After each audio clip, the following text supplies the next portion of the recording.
On May 14, 2011, the St. Augustine Foot Soldiers Remembrance Project unveiled its crowning achievement.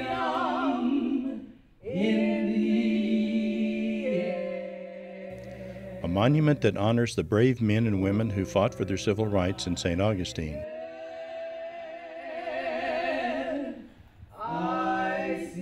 The monument rests just steps away from the slave market where 200 years ago, slaves were sold at auction, and 50 years ago, the Ku Klux Klan gathered to rally against desegregation.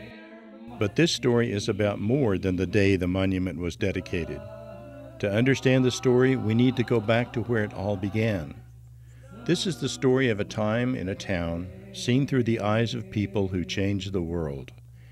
This is the story of the Foot Soldiers. We shall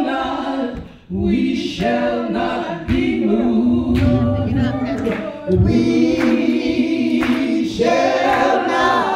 We shall not be moved. Just like a tree that's planted by the waters. We shall not be moved. St. Augustine, like many southern cities, had very strident segregation, both spatially and politically, as well as economically. To my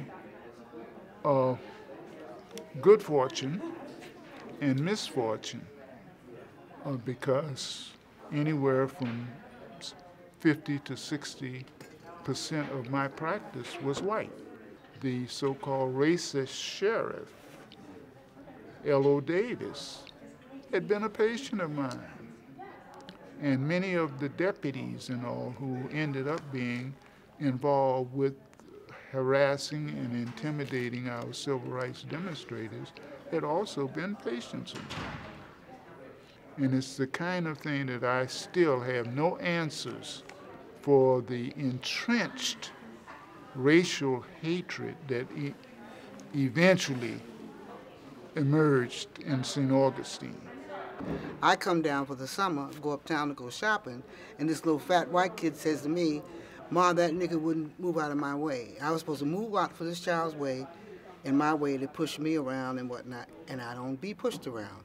How my grandmother resolved it, I couldn't go back uptown. I can go as far as Bridge Street. I stayed at the ice cream parlor, had ice cream or something like that till they went shopping and come back, but I couldn't go. Got a job at Flagler Hospital, and I lost that job when I asked the director of nursing why my salary was almost $3 and something less than a nursing aide that was white, that I went to school with in New York, got a job there. And she said to me very clearly, "You know niggas can't make the same thing as whites." I'm not used to that and not being able to answer it. So when I go home, I tell my grandfather what happened. She comes to the house and tells him, "George, I don't know where you got this one from, but you better tell her something because she'll never be able to live here." 1960, we have that exclusion of blacks from sort of the writing of St. Augustine history. But we also have our first lunch counter protest at Woolworth in St. Augustine. There were a couple more that year. Some of them led to arrests, some did not. Then in 1961, Hank Thomas did sort of the lone lunch counter protest where he went and ordered a hamburger and Coke. After that was in 61, after that there was sort of a lull until 63. And now when they started the march in 63, there was so much organization and discipline here in St. Augustine, even without the presence of the national leadership. So it was Dr. Haley and others were organizing that.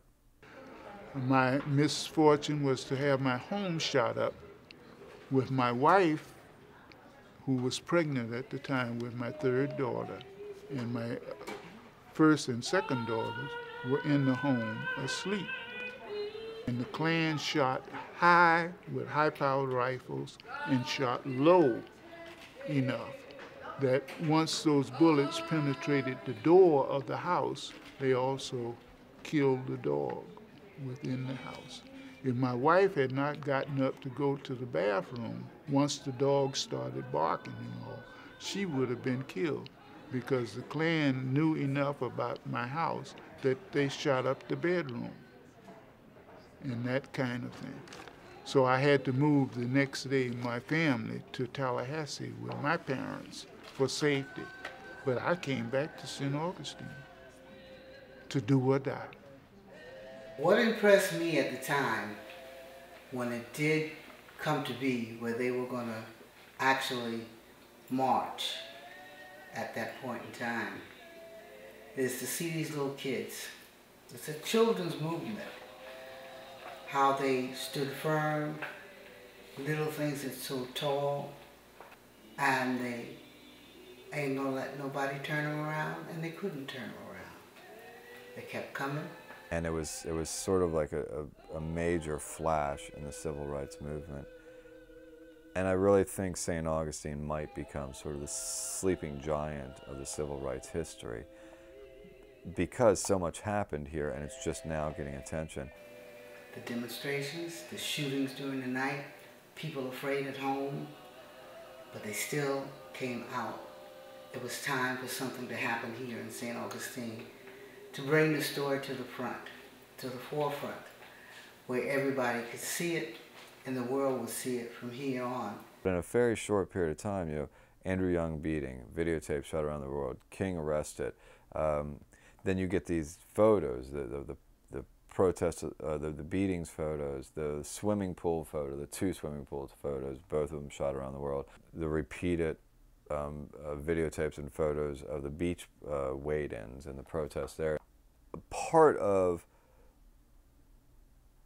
the methods of suppression is the control of knowledge. There was no official city recognition of the civil rights here. And then we have the Foot Soldiers, the Foot Soldiers Remembrance Project, as one of these many efforts to deliver to the public accurate history. I got the first donation, $7.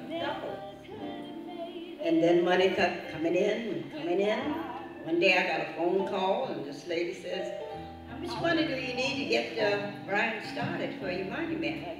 So I said, now why would she have to ask all that? Just give me whatever she's going to give me.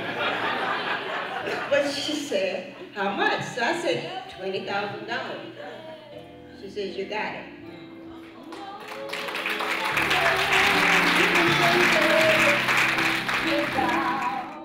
Barbara Vickers, as you know, approached then Mayor George Gardner. He was supportive, he set up a committee, then he helped her form a 501(c)(3). They met on a regular basis for 6 years, raised money slowly.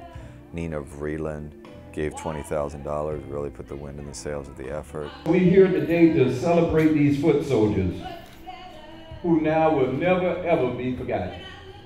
Because we love to say, who is they? You know, some people say, they said this, they said that, Mr. Mayor, but I usually ask my kids, who is they and where they live? Well, guess what? We know where they live at now, down here at this park. And we're going to go and see them every time. You know. I don't have to ask anybody, can I go and visit them? It's going to be there forever. When we unveil the statue today, it would not be the same here in St. Augustine. You are the reason now that we can point to the 1964 Civil Rights Act being signed. Other states try to claim it. Now we have it. We have it in the marker on the base of the statue. That because of your courageous stand, some of you who are in this room today, that we celebrate that 1964 Civil Rights Act. And then in a few years, we're going to be celebrating 50 years. And it all happened right here in St. Augustine. Not Selma, not Birmingham, not Jackson, but right here in St. Augustine. Hello.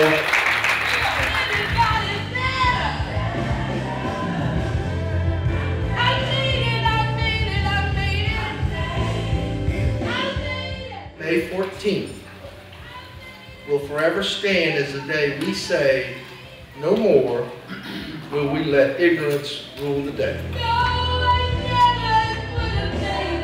No more will hatred hold sway. No more will we stand silent when our brothers and sisters cried out for justice, and no more will we be afraid to tell our city's story lest we lessen our reputation.